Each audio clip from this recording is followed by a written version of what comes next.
Hello and welcome to Ask You for a Trend. And for the next half hour, we are breaking down the trends of today that'll move stocks tomorrow. There's lots to keep track of, so we're focusing on what you need to know to get ahead of the curve. Here's some of the trends we're going to be diving into. U.S. stocks moved slightly higher Tuesday as Wall Street absorbed President Trump's bid to remove Federal Reserve Governor Lisa Cook. At the end of the trading session, all major indices did end the day in the green. And America hitting the road for the Labor Day holiday weekend, and drivers may not be feeling a bigger pinch at the pump. We're taking a deep dive into the state of gas prices and what to expect. And drivers are also sharing the road with autonomous trucks. We're taking a look at the impact they've been having on supply chains, efficiency, and company bottom lines. Well, autonomous driving is emerging as one of the most promising frontiers in transportation, and analysts see driverless trucking as a multi-billion-dollar opportunity with the potential to unlock massive efficiencies across U.S. supply chains. Joining us now, we have Aurora CEO Chris Urmson. Chris, it is good to see you as always. Maybe you start there, Chris. I'm just curious. When you think about the market you're targeting here, Chris, that total addressable market, how big is that market, Chris, and how fast is it growing? Great to see you again, Josh. Thanks for having me on. It's incredible, right? It's a $1 trillion market, trucking in the United States today, and we see the opportunity to help transform it. Our customers need help with their bottom line and their top line, and we can help them with that. More efficient transportation, cleaner transportation, quicker transportation, all stuff that helps the American, the backbone of the U.S. economy grow. You do have competition as you chase that opportunity, Chris. I'm curious to hear, as you compare and contrast yourselves with those rivals, what would you say your competitive advantages are? Well, I think the biggest thing is we actually have a product on the road while others are still trying to figure out how to get there. And that means we're learning more from our customers. We're kind of accelerating away. And so that's really the most fundamental part of it. And then behind that, the technology we have, whether it's our ability to see down the road or the way that our verifiable AI system works, we think that is the answer for this particular problem. The team we have, the partners we have, we're incredibly well positioned and excited to be on the road. What about the role of regulators, Chris? I'm curious, what are the kind of regulatory challenges you think are still in place? Well, at this point, across the vast majority of the United States, we can actually be out on the road today. We've got an incredible partnership with the state of Texas, and as we look to where we're going to be intend to expand over the course of this year, out to Phoenix from Fort Worth, we see no barriers there. The current administration has really made it clear that automation is an important technology that they want America to lead in, and so we love to see the support from the administration and from the regulators. So right now we feel really good. We see opportunities to incrementally improve it. A national framework would be useful, but it's not essential at this point. I'm curious, Chris, you mentioned the Trump White House. Have you had direct contact with the administration? And if so, I'm curious, what are those conversations like? So we, of course, talk with the Department of Transportation regularly. What we can tell you is that Secretary Duffy in his public remarks has talked about the importance of automated vehicles. Vice President Vance has talked particularly about the importance of automated trucking and what that's going to mean for the U.S. economy. So really excited to see that enthusiasm and look forward to the support. What about the tariff threat, Chris? Front and center for a lot of companies, of course. I'm just curious, how does that play out for Aurora, and how are you navigating that? Yeah, I think in the immediate term, it's not really a thing. We already have the hardware in the U.S. that we use for launch. Of course, as we begin to scale, our supply chain is international, and we've been looking at how do we diversify and how do we make sure that that's appropriate given whatever tariff environment we may live in. Honestly, if you have a hint for exactly where these tariffs are going, please let me know. We'd love to plan for it. Chris, obviously we're all on focus now for NVIDIA's earnings tomorrow after the bell. I remember early this year, you all made a lot of headlines. You inked that long-term deal with Jensen Huang's company. Any update there on that deal, Chris? No, we're excited to see the parts starting to come together. We're one of the pilot launch customers for Thor, which is this exciting SoC. And, it's going well. So excited about the progress. If you fast forward 10 years, Chris, I'm curious, what would success to you look like for Aurora, and how would you define success? Yeah, it's going to be incredibly exciting, right? We look at that opportunity to go out there and serve our trucking company customers and really move freight more quickly, help the American consumer by making the cost of moving goods lower. So we think that's going to be incredibly exciting. But when you take a step back and think about the core capability we're building to understand the world around us, the opportunity to take this business that's going to start and build strongly in trucking and then apply that technology to places like personal mobility, to things like construction, to last mile delivery, it's going to be incredibly exciting. And then from there, the opportunities are just nearly unlimited. So incredibly optimistic and excited for the future here.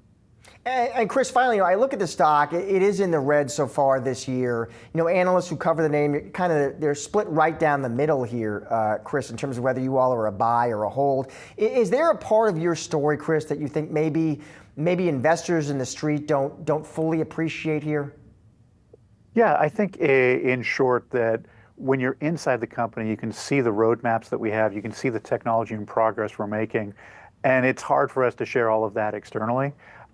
As we start to knock down some of these things, as we begin to operate in the rain, as we begin to expand the route and demonstrate what we've been saying practically, I'm pretty convinced folks will understand the opportunity and the story better. Chris, always great to have you on the show. Thanks for your time. Thanks so much for having me. Stick around. Much more Ask for a Trend still to come. Well, one of the busiest travel periods is around the corner now. Millions across the country gearing up to hit the roads this Labor Day weekend and facing friendlier prices at the pump. Average gas prices this Labor Day predicted to be the lowest since 2020 and potentially even lower in the weeks ahead. Here with a closer look, we got Gas Buddy Head of Petroleum Analysis, Patrick DeHaan. Patrick, great to see you as always. Did I see you, Patrick, fact check the president on gas prices? Was that you that we're not, in fact, seeing any stations report below $2 a gallon? Was that you? It may have been me. I get real excited at the prospect of $1.99 gas. So when I get so bitterly disappointed when I check all of Gas Buddy's records and I don't see one, yeah, I may have mentioned to the president that it's not quite there yet, although it's the cheapest Labor Day, as you showed there, since 2020. There's been good news. It's also been the cheapest summer if you average Memorial Day through Labor Day. This is a trend that we've seen right over the years. Gas prices have progressively come down for Labor Day since hitting the peak in 2022. A lot of that simply the economy slowly rebalancing. Interest rates were elevated. That slowed down demand. In addition, OPEC this year increasing oil production, also helping to put more downward pressure on gas prices. But I'll throw in a caveat. Those in the Great Lakes got a little bit of a pinch in the last week. A major refinery outage in Northwest Indiana is causing a little bit of heartburn. If you're in areas like Michigan, Wisconsin, Illinois, Indiana, and Ohio, you're seeing gas prices that have just spiked ahead of Labor Day due to that refinery outage. But even on those places, you'll start to see a bit of relief. Yeah, so you're predicting the average gas prices on the last summer holiday weekend of 2025. You say $3.15 per gallon. Now the question is, Patrick, where do you think we head from here? I mean, could we go sub 3, do you think? Yeah, I think that's within the realm of possibility here, especially as we get into October, November, the colder months when Americans tend to stay a little closer to home. In addition, we're about 3 weeks away from making the transition back to cheaper winter gasoline. And with it, that there is about a 5 to 10 cent decrease in price. So, if you throw a little simple arithmetic in some of those numbers, that 5 or 10 cent drop when we make that changeover should get us real close to that sub $3 a gallon national average. I do think that's something we'll hit. Whether or not we're going to stay there, that's the question. But I think the fourth quarter of 2025 is going to be the cheapest quarter of this year. So talk about a good summer. It's going to be an even better fall. What are some potential challenges, though, Patrick? Would it be, is it hurricane season? Is it tariff and trade uncertainty? What would be on your radar? I think certainly the one you mentioned first, hurricane season, obviously with this severe weather in the Midwest causing this refinery outage that pushed prices up, just really highlights the uncertainty of Mother Nature. Almost 50% of the nation's total refining capacity is down in 2 states, Texas and Louisiana.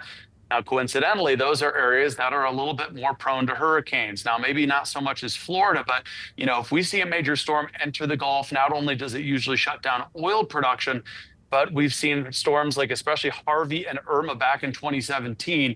It can inundate. Hurricanes can inundate refineries with potentially feet of flood water in addition to damage. So hurricane season's a big wild card. Trade and tariffs, maybe not so much, but certainly something to keep an eye on as well if there's a big deviation. And Patrick, just to be clear, so your base case there, to put a fine point on it though, is your base case would be, yes, gas prices do seasonally cool off. Yeah, exactly right. And that's why I think within the realm of reason, we're probably going to see a national average eventually fall below $3 a gallon. Hurricanes, tariffs, and trade, that could temporarily delay it depending on what the news looks like. But, we've got a probably better than 50-50 shot that the national average will eventually fall below that $3 a gallon mark later this fall. Hopefully, President Trump is as excited about tweeting that out as he is the possibility of sub $2 prices. I'm always curious, Patrick, regional differences. What states, where are we seeing the highest prices, where are the lowest right now? Yeah, a lot of it has to do with taxes, regulations. The West Coast almost always is the top dog. California is still paying an average of $4.55 a gallon.